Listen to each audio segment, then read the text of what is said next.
نحمد و نصلی علی رسول الکریم اما بعد اعوذ باللہ من الشیطان الرجیم بسم اللہ الرحمن الرحیم قل هو اللہ احد اللہ الصمد لم یلد ولم یولد ولم یکن له کفوا احد۔ قرآن پاک میں خود اللہ رب العزت نے اپنی ذات کے بارے میں اس چیز کو واضح کیا کہ اے نبی کہہ دیجئے هو اللہ احد، اللہ تنہا ہے، وحدہ لا شریک ہے، اللہ الصمد، اللہ بے نیاز ہے، اللہ کسی کا محتاج نہیں، اس کو کسی چیز کی ضرورت اور حاجت نہیں۔ انسان جو اعمال کرتا ہے وہ اپنے فائدے کے لیے، جو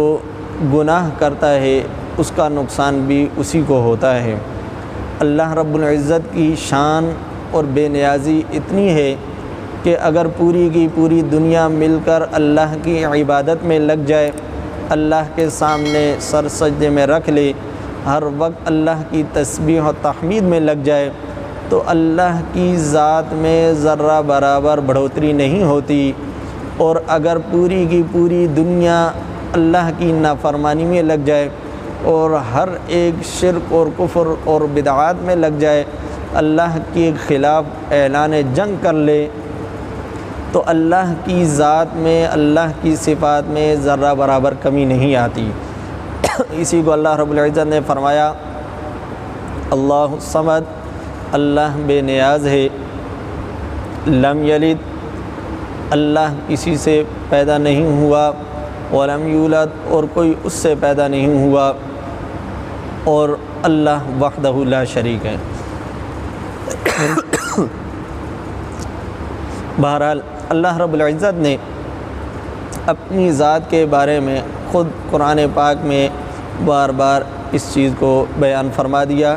کہ اللہ وحدہ لا شریک ہے، اللہ کسی سے نہ پیدا ہوا، نہ اللہ سے کوئی پیدا ہوا۔ جس طرح کہ بعض قوموں کا، پچھلی قوموں کا یہ مذہب تھا کہ حضرت عزیر اللہ کے بیٹے ہیں، حضرت عیسیٰ اللہ کے بیٹے ہیں، تو اللہ رب العزت نے اس عقیدے کی وضاحت فرما دی کہ اللہ کا کوئی بیٹا نہیں، اللہ تنہا ہے، نہ اس کی کوئی بیوی ہے، نہ اس کا کوئی شریک ہے، کسی اعتبار سے اس کا کوئی شریک نہیں۔ اللہ تعالیٰ بے مثل ہے، اس کی کوئی مثال نہیں، کوئی چیز اس کے مشابہ نہیں، وہ سب سے الگ ہے، سب سے نرالا ہے، وہ زندہ ہے، ہر وقت ہر چیز کو دیکھنے والا ہے، ہر چیز پر اس کی قدرت ہے۔ اللہ رب العزت نے